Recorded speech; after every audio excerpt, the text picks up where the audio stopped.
All right, well, welcome to this November 29th, this post-service discussion. This week we are talking about my service, which was we are a fundamentally noble people. And Sharon had an interesting anecdote for us, so.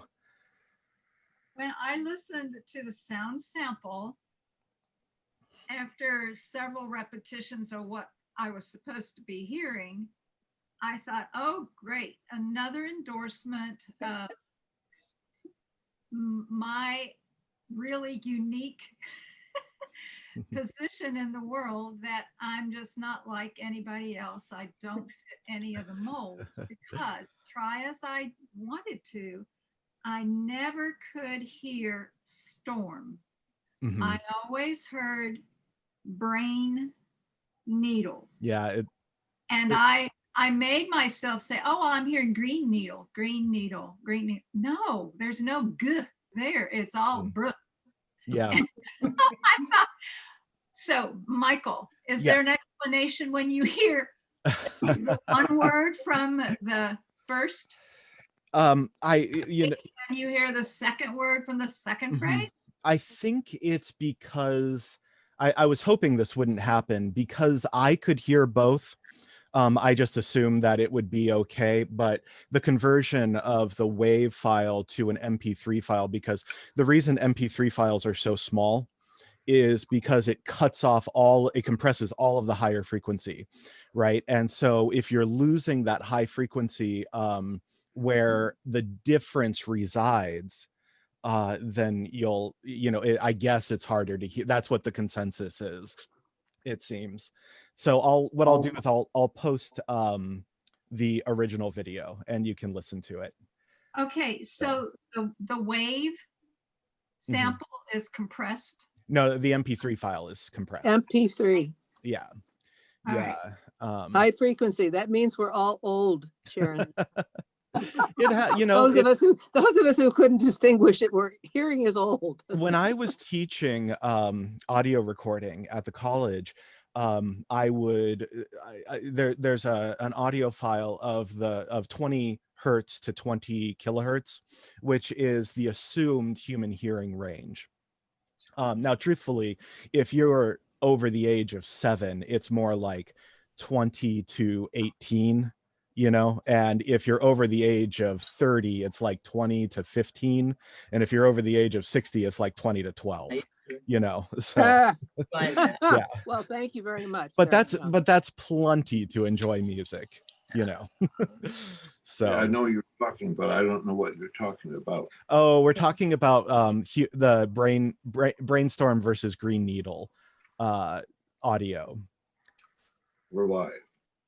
Yeah, you're live on this. Uh-huh. Well, I'm trying to show Bob how to do it on his computer. Oh, great. That's good. So, welcome, Bob. Computer 101. Yeah. Yeah, but to get a different screen, he's only got the speaker on there now. How do you get it so they share the screen? Well, we can see him. Yeah, we can see you.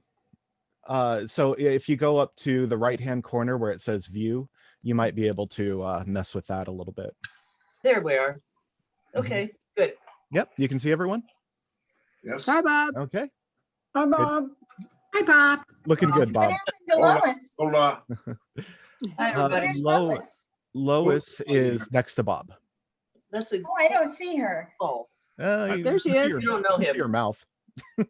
Yeah. Yeah. Okay. Sit down, Lois. There. Oh, Yeah. yes. But if I put my computer on, then you get that feedback. Oh, I Pull up a see. chair Yes, or yes, sit understand. over. So I got a text. I got a text from Lucy, which I thought was interesting, which might get the conversation going. So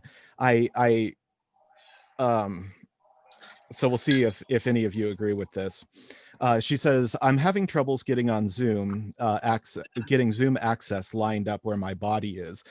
So I'm sending this comment via text, and you can do whatever you want with it. By the way, she's using voice to text, so yeah.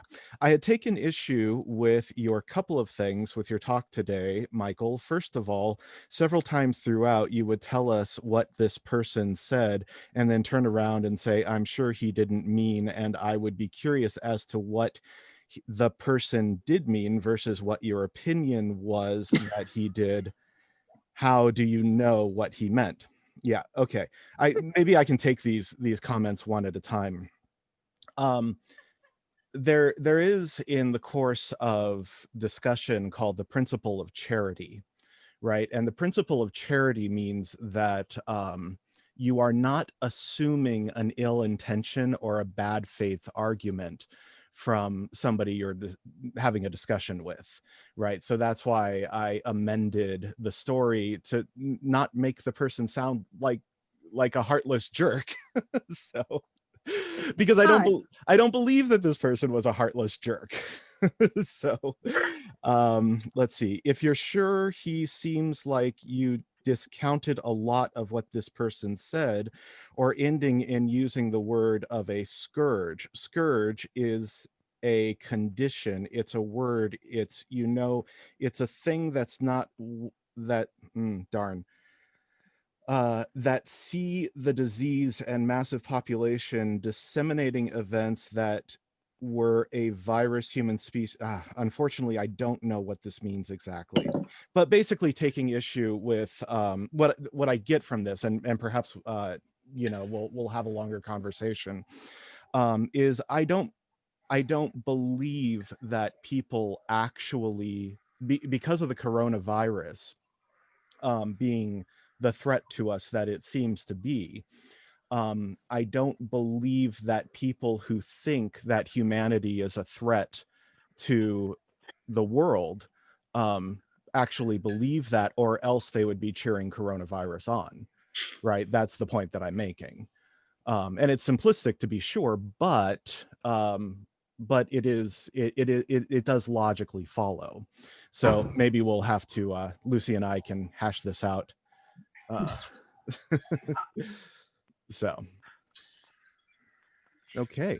Does anybody want to go next? Go for it, JC.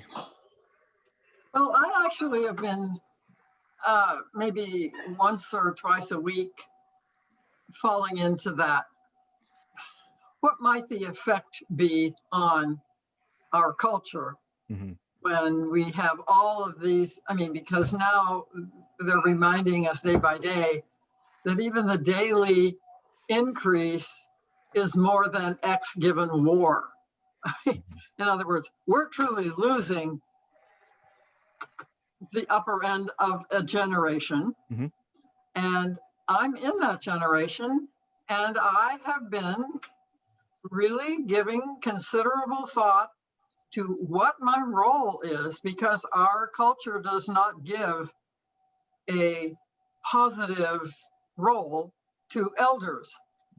Now, the Indians whose sons went off to the Second World War and gave us the reason of the code reason we could win, because they used their language, which is not a Latin-based language. Okay. You're talking about Navajos, not right. Hindus, right? Okay. Right. Yeah. That's who I'm talking. Code talkers. Okay. Yes. Okay. And so when they came back to their culture, to their villages, their places of life, the grandmothers thoroughly re-indoctrinated them before they could go to any teepee in the place. Now I'm using different language, but the grandmothers were responsible for making sure they remembered how their culture worked and how they fit into it. And just because they now knew how to kill people without caring about them, that was not to continue. So we don't have such a thing. And so we have a whole lot of PTSD going on when we bring people back from a place where they are given permission to kill people without caring. And so anyway, yeah, I think about that sometimes. I have even on days when I was grasping for a grip on life, that maybe if it's the Republicans who won't wear masks, maybe they'll take out more of them than us. So you see, I could get to be very ungenerous. But see, because you can believe there is going to be data, and we are going to find out just who all died at what point in things. So And why? yeah, and here we are, the young one here and me, and we're just, you know, the first thing I did when this whole thing started was made sure my children understand that I have a DNR. I won't use a ventilator. Yeah. Yeah. So let's all get that straight. And Yeah. at that point, I'm still staying home, et cetera, and et cetera. So And yeah, if you've ever seen somebody die on a ventilator, it's yeah, no that- way to and, go. and we're not hearing good things about how they worked afterwards. Yeah. So there's a lot there, you know. Okay. One, So you know, anyway, that's kind of my response. mhm, The yeah. other thing is, you brought up framing. Framing was in our lives back in the 90s or Mm-hmm. the 80s or something. And we learned how you present a thing will determine how it is responded to. Yeah. Amen. And I just threw that whole file out because I'm cleaning my office. I got that. I don't have to look it up anymore. Right. Whole decade. Well, yeah, and I think you mean priming. Priming, what did I right. say? You said framing, but it's similar. You know, there's a lot of overlap between the two concepts. Yeah. So yeah. Okay, never mind. Yeah, no, that's okay. You said a lot. You know, and so one of the issues is how in the face of modern information dissemination, we are not relying on the elderly generation to connect us to our past. Right. And that is, and I think that is a deep tragedy. You know, last week we talked about grandmothers. And I can remember my own grandmother talking about the end of World War II, you know, and the celebrations that happen, and the way that she described it from the first person was absolutely much more engaging and much more vivid than anything I had read in a history book. And I was very grateful to her for that. And and you know, that's when we were spending more time together. I think I was like 8 years old at the time, or 9 years old, but the way she told the story was just absolutely, you know, engaging. You know, now it seems that we've lost the value of that kind of connection to the past, and I do think that that's a shame. And I think, you know, that your point about returning soldiers being integrated into a community by way of the nurturing, right, by way of maybe the softer and wise feminine, there is so much to that, because especially with the last several wars that we've been in, I don't think anybody could call those wars just, right? And so oftentimes the soldier coming back from the war is blamed for what really is the politicians doing. Yeah. You know, and Right. you know, the Vietnam vets had a very good reason to feel absolutely excluded from society, because they were spat on and called baby killers, and you know, and so finding ways to reintegrate ourselves with each other is something that there's no easy solution to, but it's something that we're going to have to put effort into if our culture and our society is going to survive. Yeah, go ahead, Laleen, and then Donna. Let me make a list here. Laleen first, then Donna. You led right into my thoughts. Mhm. Originally, Michael, when you first started talking, I thought, and please don't react to this because it's not really what I want to say, but it's Okay. leading into, I thought when you talked about a formula for manifesting what you want, in the world, kind of a new agey thing, I thought you were being a little dismissive Mhm. of that. And then by the time we got to the end of everything you said, it was very clear to me that you were saying how we perceive the world manifests itself, which is basically the same thing. Mhm. And so I was sitting there applauding you.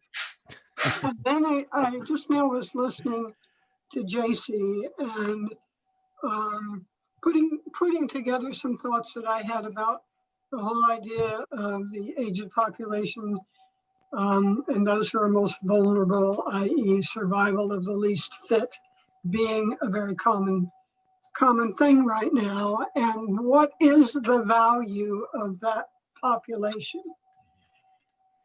And I'm reminded that I ran across something that was real important to me,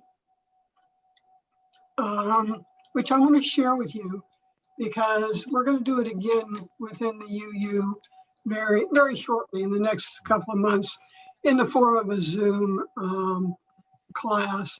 We had done a whole series that lasted for a year on living well until you die, the whole aging process and what it means and all of that. And at one point we talked about the ethical will, and we talked about that which we leave for those who come behind us. That which we say to our kids and our grandkids and our greats and all of that. And that those are really the things that as we're doing the family thing, which you talked about last week and again today, that is the role of the elder. And so I've pulled up what Jan Woodward, whom we all miss deeply, Oh, yes. wrote as her ethical will. And I just like to, it's very short, just like to share a few things from it because it really leads right into the totality of your presentation today. She says, what I have learned from my parents and others includes jobs done in my practice of living. Tackling hard things or new things makes us stronger. Take time to evaluate the present and the past before making big changes. Asking opinions of others first often leads to better decisions. Try things yourself to know what you can do and what you still need to learn. In relationships, acceptance of differences is better than judging them. Patience usually helps any situation. Set a good example for what you want to teach. Children's family sociability prepares them for life. Take all training offered for any job. Know that strong communities take lots of helpful people. Do your part.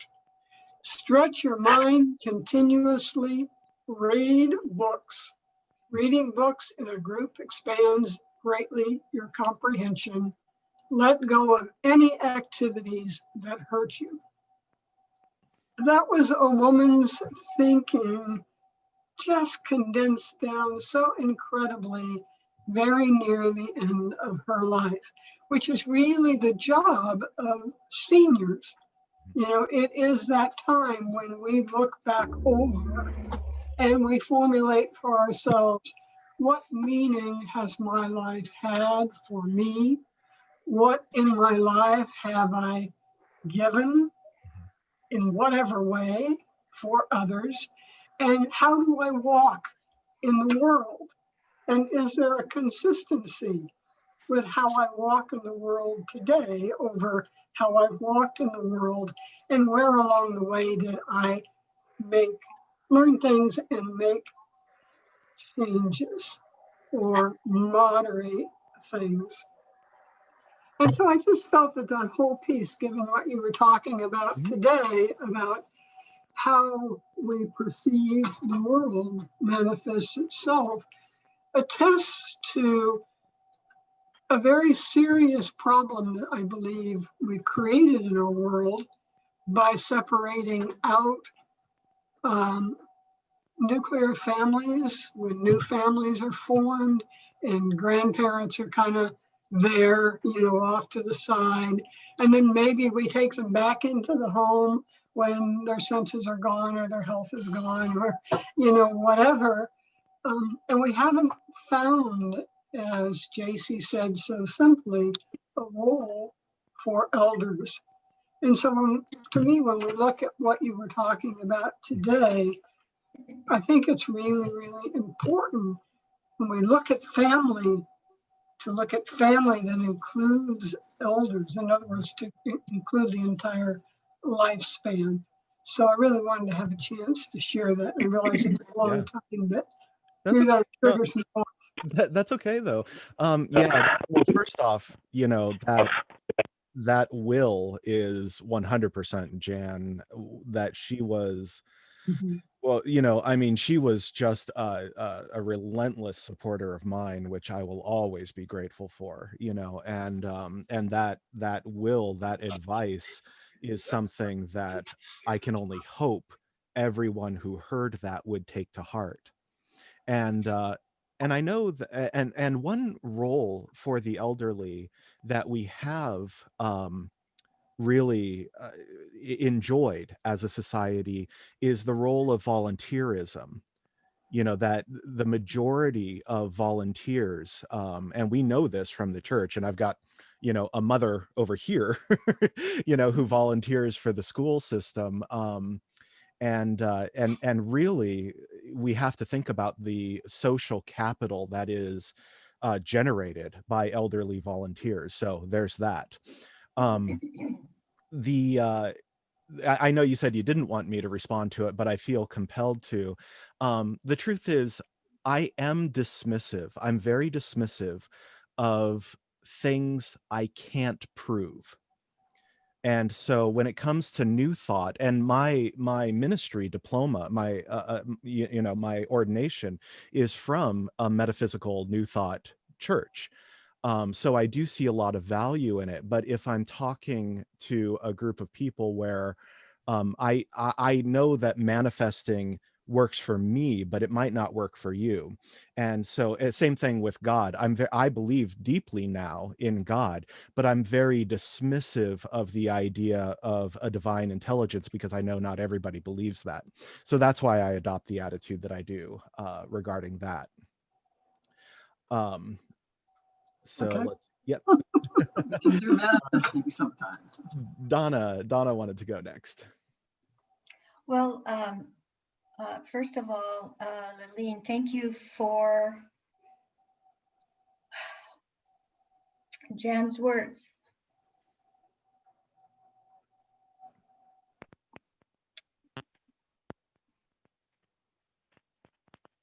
Oh no, did we lose? Sorry, No. No, I she's- miss her. And then when you were reading those, I thought, wow, that's Jan, So I just appreciate that very much. Thank you. Yeah. What I was going to comment on was when we were talking, when JC was talking about the Native Americans whose grandmothers helped them, come back into their community after having gone and done things that normally that they wouldn't even do. I have a nephew who was just the most gentle, loving person, just wouldn't hurt anybody. And he went to war, saw death, saw his friend killed, and he came back and became a drug addict. Sorry, everyone. No, it's okay. And it just destroyed his beauty that he had.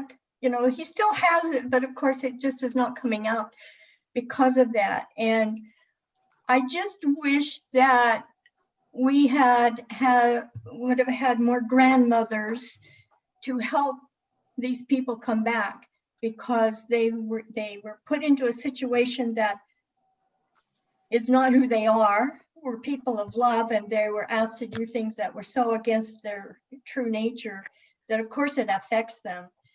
And I don't remember, I don't want to dismiss this, but I don't remember a whole lot of help for our veterans in the form of helping them with that aspect of things, because I don't think a lot of people understood that. Right.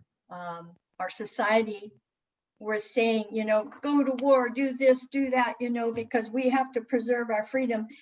And yet we're destroying our young men and women. And so I just wanted to say, I wish we could have had more grandmothers, grandfathers, and people who would address those issues, because it has really affected a lot of people. When I was in high school, you know, the people that came back from the Vietnam War, you know, it just, you know, the bad dreams, it just changed these people that I went to high school with. So I just wanted to comment on that if we could just move more in as a whole world, as a society, as a human species, move into helping each other more on the emotional also, along with, you know, all of these worldly standards we think we have to follow.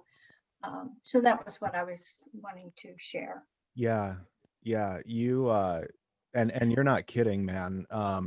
If anybody needed evidence of what war can do, there is a great book. It has a very kind of triumphant feel about it, but it's by Lewis Puller Jr. called Fortunate Son, and it's about a man who grew up in a Marine Corps family, who went to Vietnam and suffered you know, a leg and legs and hand amputation, and the process of healing that he had to go through.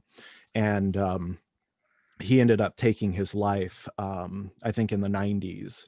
But the book is one of the most eye-opening you know, reads that you will ever have for post-traumatic stress disorder, or, you know, any other war-related problems. And Donna, you're absolutely right when you say that trauma like that, and thank God that nobody here has ever had to kill someone, I hope, you know, I can only imagine what that would feel like.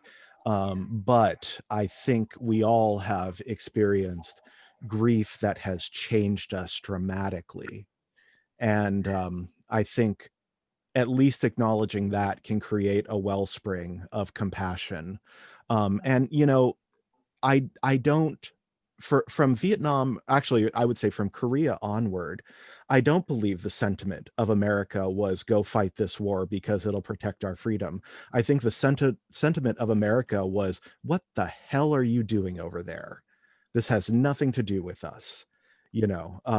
And I think that's one of the reason that we started to divide our friends versus enemies, and a lot of the times the soldiers wound up on the enemy's side because they were seen as carrying out these dastardly wars, whereas what they were was just the unwitting pawns. Getting a little political, but but I'm sorry. I feel very strongly about foreign wars. I agree with you. Yeah. Political. So yeah, go for it, Paul. On this subject, I was drafted in my senior year in high school. Oh, That was the year that they did the lottery. This is for the Vietnam War. And I was just a 17-year-old parochial school kid. Suddenly found myself as number 4 in the draft pick. At the time, there was a lot of the political machinery around pumping the fact that we had to go to Vietnam to protect our freedom. But I personally did not believe that it was a just war and fought it. I petitioned for a CO classification, which is conscientious objector. They put me through a ring a ringer of colonels and generals and admirals. I had to appear before a panel. Otherwise, I would have been subject to arrest for refusing to go and be enlisted. It took some time, and it was a very scary process for me. But I did eventually get my 1CO classification. So back in those days, kind of dissenting from whatever the political machine says is the right thing to do is a scary process. And I really believe that people need to act out their true thoughts about stuff like that, because these wars, nothing really benefits the people. It's more for corporations and, you know, Mhm. political ideologies. I don't know anybody who has benefited from going to war. Yeah, yeah. I mean, who, if we're talking about Vietnam, it's like who won, you know, because the Nobody. Vietnamese people didn't win. America didn't win, you know. Well, So The people who manufacture the guns. I guess so. Yeah, that's true. Yeah, the bomb makers and the gun manufacturers won, I guess. Yeah, go ahead, Kim. Oh, we'll do Kim then Donna, unless somebody else wants to. Because of not more. I wish my dad didn't have to go to war, because my dad was getting people to sign up because he had to, and my mom called him up. She's pregnant with a kid, and so he didn't have to go off to war. Kid would have been me. So I helped my dad not go to war. I can't imagine what life would have been like if my dad had to go to war, you know, and everything. Probably wouldn't have been around, and he probably might have not been around and everything. My dad's he's pretty wise in his old age now, and I mean, he's done a lot of stuff from building the whole house they're living in right now to, you know, just anything. He was a dentist. He actually would work all day as a dentist and then come back home in the evening and work on the house for like 5 years. And he's just got to go. He's still going strong, but it's really great to converse with him and things that they should do and not do, and gives them advice. So I see him, I see my nephew reaping the rewards of talking to him and stuff. So it's really cool. Yeah, that's cool when you have like, you can have 3 generations of men, you know. I think there's an immense benefit to that. Yeah, and that generation, man, that generation is made of tough stuff. You know, and older. I think of my my high school girlfriend's grandfather, and I seriously looked up to this guy. This guy painted the porch the day he died, you know. Like in his 90s, the dude, he was an alfalfa farmer, and he's walking the fields, you know, his alfalfa fields. And just an amazing man. So yeah, I agree, you know, like that, you know, your dad works all day, comes home and building his house, you know. That's awesome. You just kind of built that. No, my dad built the whole entire house, everything. There's a little contracting stuff that he had to get hired out, but other than that, he did everything. Yep. Every nail, every plumbing thingy, every electric stuff. I mean, and people wonder, well, how'd you figure it out? Well, he just studied it. And they would literally go to watch somebody build a house and see how they do it. And this is before internet. Yep. Nowadays he goes looking up on the internet. So how do you do this? Like there's something wrong with my stuff. He goes on the internet, studies it, and comes back and says, okay, I think you're either going to do it this way or going to do it this way. And he just stuff out and just I mean, it's amazing how he does that. Yeah, well, that's awesome. But you know, and that actually goes into one of the points that I was making about you know, people talk about overpopulation like it's this huge problem, you know, facing the earth. And what nobody who's making that argument seems to realize is that more people will almost certainly lead to more solutions, right? The more brains we've got working on a problem, you know, and the internet is proof of that. It's like you log on to the internet to ask a question virtually. There is somebody on this planet who has answered the question, probably in the form of a YouTube video, you know. So yeah. Donna, I know you wanted to speak, but we hadn't heard from Laura Lee yet. If that's okay. Sure. Yeah, okay, and then we'll go to you. I just wanted to reiterate what everyone else has been saying. My husband, Michael's father, served 2 tours of duty in Vietnam. And when he came home each time, he was scorned, you know, and criticized. And he never said anything. It just sunk deep into him. And so I think because of the veterans coming home from the Vietnam War and being so brutally chastised, that we have now today a more appreciative function of our military. You know, it's thank you for your service and blah, blah, blah. But when when I was introduced to Dick, he introduced himself to me. I was a Sunday school teacher at the time, and he introduced himself. He says, well, this will be interesting, a professional killer dating a Sunday school teacher. You know, and he meant it in jest, but that professional killer would carry a spider from the shower side to save that spider's life. So that was his true nature. And he could never talk about his tours of duty. But anyway, that's, you know, I just reiterated what I think everybody else was saying. Yeah. And he was a very gentle man, you know, had a temper, but I don't know, show me a guy with 3 sons that doesn't, you know. So. He had the patience. He had the patience of Job. They would go on a walk, and they were toddlers, all 3 of them, you know, really little. And he'd take them on a walk, and they wouldn't get back home until late because they had to watch this snail cross over the sidewalk to get to the other side. And, you know, so he had the patience, you know, but. Yeah, no, that's okay. Let's do Donna and then Martha.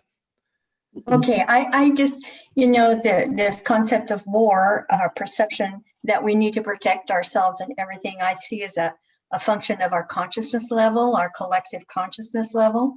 And I am reminded of a quote, and I'm just probably not verbatim, but from Carl Sandburg, who said, someday there'll be a call to war and no one will come. And I love that quote because you know, to me, it's that perception that finally people are understanding that war's not the answer. Mm-hmm. And I also wanted to kind of go into, you know, this perception we have of the lower skilled labor. Mm-hmm. Well, I won't go into that. However, you know, if you can just visualize nobody stocking the shelves, what would we do? You know, nobody cleaning our schools, what would we do? You know, all of these things are so important to the, you know, the wholeness of how we live. Mm-hmm. And so I see every job, I don't care if it's cleaning toilets, as very, very important to supporting humanity, the way we've set ourselves up anyway at this point. So I just wanted to make a comment on that you were talking about, Michael. Yeah. So I'm going to let it go to Martha now. No, 100%. I mean, think about this, you know, would you rather the local store stalker shows up to work, or would you rather the local lawyer shows up to work right now? The You know? stalker. Exactly. Yeah. Too So many lawyers. Where's my stalker? yeah. Go ahead, The Mark. value of toilet paper. Yeah. Yeah. Oh, is it my turn? It Okay. is your turn. Yeah. I just want to talk from the perspective of being a daughter of a World War II returnee. Mhm. I was born while he was outrunning Rommel in the desert of Africa. And I didn't see him till I was 3. So I didn't have a dad. However, I lived in a home with my mother, her sister, and her sister-in-law, my grandmother, and my Nana. So we talk about the extended family that I had. When he came home, he was in the bosom of this extended family. And we lived with all of them until about 1948, when they could afford a home finally. And then fast forward to watching my brother go off to Vietnam he was drafted, he was married, he had a little girl, and his wife was pregnant, and he was still drafted. Yeah. And he was over there, and he was an infantry person, the guys with the guns hanging out of the Hueys that were, I mean, literally. And he is an angry guy still at age 70. Let's see, he's 72 now. He's got a complaint about everything, blah, blah, blah. And I don't think he ever sought help. I know that he did talk to my dad. My dad kept all of his feelings inside. I don't remember my father, though. You could see he didn't want to talk about what he endured.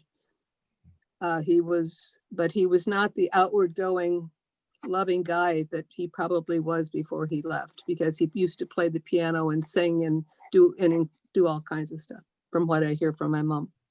Yeah. So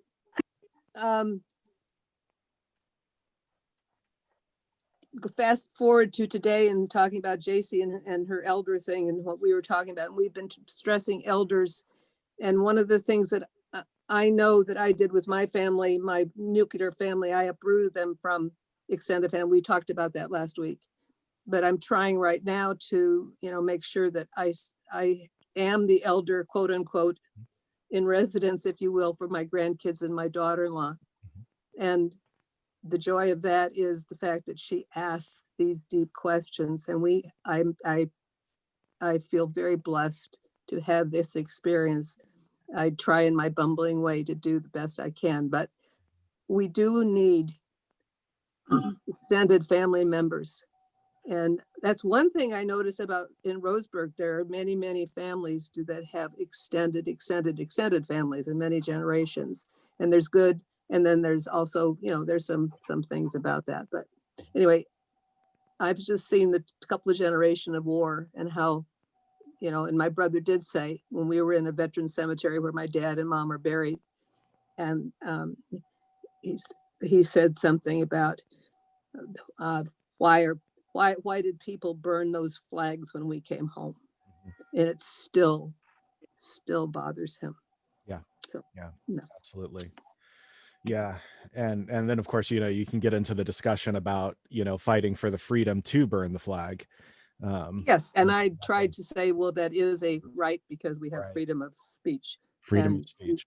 He did not appreciate me saying that was, although I agree that I wouldn't personally want a flag burned. That's not my thing. No, me either. But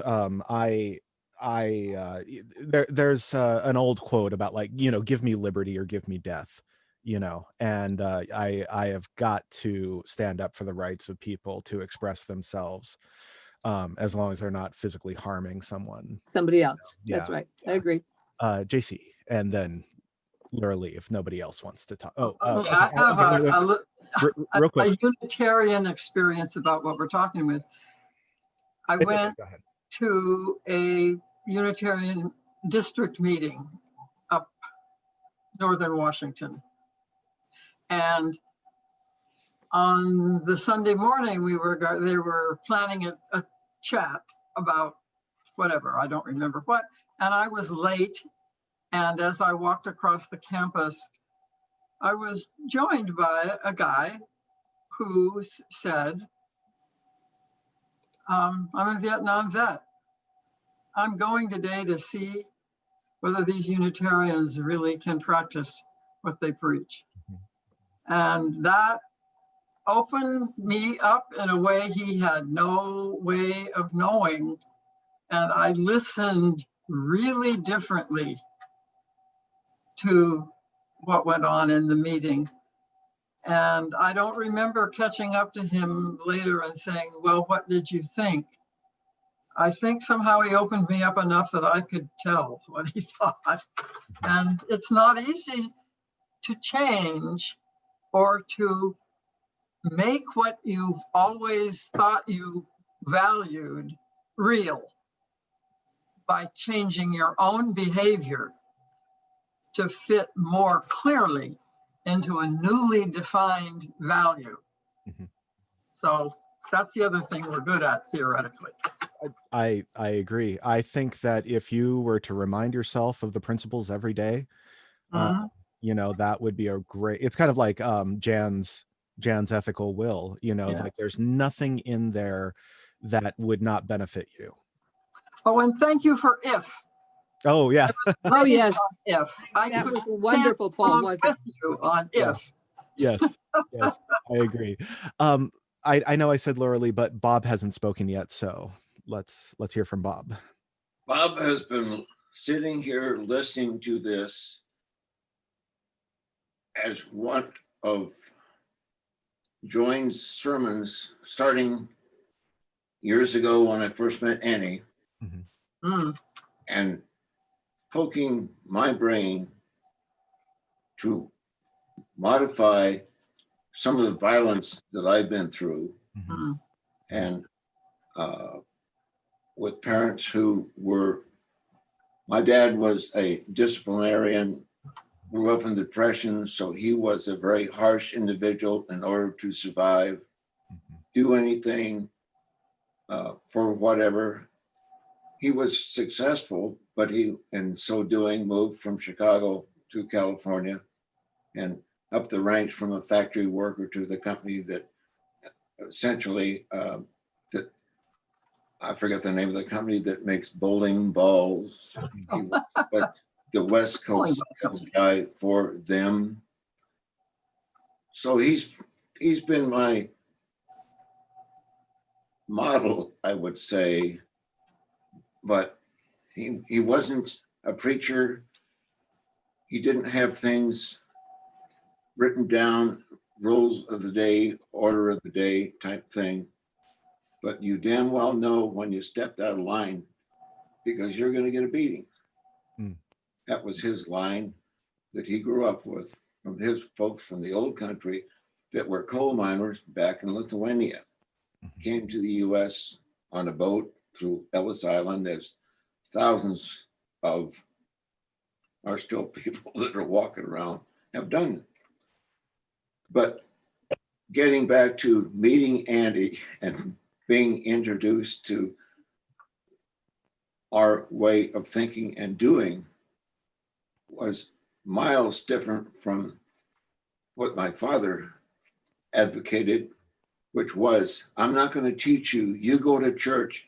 Your brother and yourself are going at 11 o'clock down to the Methodist church, which was blocks away by bicycle. And from there on, that disappeared. The Methodism, which was strictly a rote operation, but it led me into a marriage with more rules. Mm. And then after unhappiness there, to a new relationship and a new religion called Southern Baptist. Mm. Mm. Oh, There to a different religion and a different wife and a life, which just ended, I suppose, 15 years ago, Mm. to a what was she?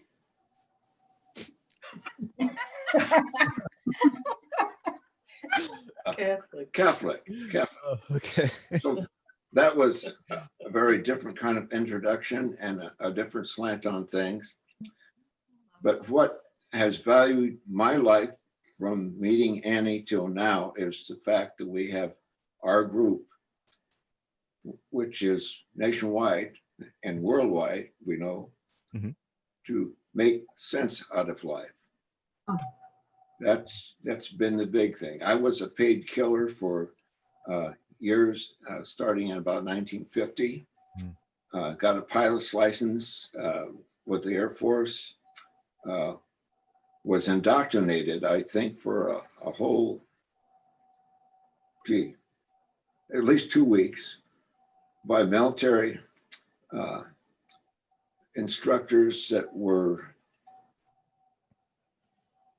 open and young as I was. I was a buck chaser at the time because I knew pilots made better money than grunts. And so that led to 33 years of flying big airplanes. But along the way, lots of bumps, little guidance. And the guidance in my afterlife, which is now, I'm 84, finally makes a lot of sense. So thank you all for being there, being part of it, and allowing me to continue. Yeah. Well, that's, we don't usually do testimony for UU, but that was pretty good. And I mean that seriously. It's true. Yeah. Yeah. Thank you, Bob. That was great. Lurlee. And then, we're wrapping up in the next couple of minutes here. So if anybody wants to say something, now would be a good time, but go ahead, Lurlee. Okay, I just wanted to go back to a comment that was made about war not being necessary. I am eternally grateful for the fact that we had a revolutionary war and got out from under the tyranny of a king and were able to form this democracy that we have. And so in some essence, yes, I do not agree with the killing and all that other garbage that goes along with war, but in some cases, it is necessary for us to change and move forward. So that's Yeah. I wouldn't want to give the impression that I'm a pacifist. I'm absolutely not a pacifist. If you think about the there was probably no more just war in American history than the American Civil War to free Black slaves. I was going to point that out too. And we paid as a nation, we paid a heavy price for freeing Black slaves. But I unfortunately it was necessary. Thomas Jefferson, the quote that I often go back to of Thomas Jefferson is the tree, it comes from time to time that the tree of liberty must be watered with the blood of martyrs and tyrants. Oh, yeah. Yeah. Yeah. Very, very well said, Thomas. Yes. Does anybody? I just have one comment on that. Sure. The thing that helped me a lot was, and I cannot remember my source, but the humanities, our level of consciousness, there are levels of consciousness, and we are, and we have been, we still are to some extent in a level of consciousness where, yes, war is necessary because of, all of our beliefs and, the freedoms that we want. And as our consciousness raises, war will not be the answer at some point. So that's what I'm looking forward to. But yes, there is a reason for everything. Yeah. And even though we might not like what's happening with it, I have to have the faith that as a collection or as a collective consciousness, we are moving up. And eventually, as Carl Sandburg said, there'll be a war and no one will come because we're not there anymore and that's not the answer. But yeah, So I I was, appreciate the wars in the past because, we're free, you yeah. know? I was So- afraid. I was afraid that a discussion was going to go by and I wouldn't get to talk about Star Trek. And No. and one of the premises, so the future in Star Trek is this very like idealized utopia, but the reason for it is that humanity unites in a way nobody thought of when they discovered there was other intelligent life in the world. And Ronald Reagan actually said the same thing, that imagine if we found that there was life the way that we would unify as a human people. It looks like Glennis gets the last word. Well, I wanted to touch on something that you said at the beginning, right around the time of the Wayne Dyer story. And so that is what you expect is what you will perceive. And so skipping all the way to the end, then what if all we had to do was change our mindset? So the whole what if somebody gave a war and nobody came thing, that was actually a bumper sticker, a poster. It was all over the place. And I think that's very true. I think that if we made a shift and paradigm shift or whatever you want to call it, the shift itself and perceiving it and on the one side of it is scary, but the other side of it is probably way better. So we need courage, and we do need to change our mindset in a lot of different directions. And I was nothing more illustrative of that than yesterday's jam or rehearsal. I was with three guys who were on the other side, absolutely on the other side politically. And so they were telling me, kind of what they thought and everything. And they were telling me things and events that happened from a point of view that I hadn't thought of. It was the same thing that I perceived, and I perceived it the way that I did. But they're seeing it in a different way. So that's their truth. And that's how we're remaining divided without understanding this. Absolutely. Yeah. Thank you.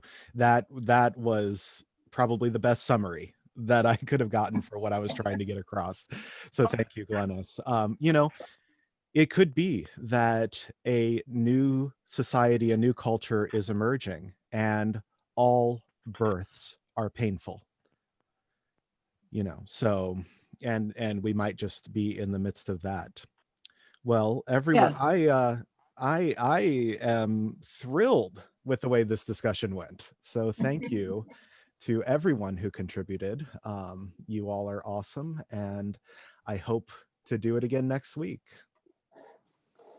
I think I'm up next week. I think you are. Yes. Got your stuff done. Thank you. See you all later. Bye. Love you. Bye. Bye.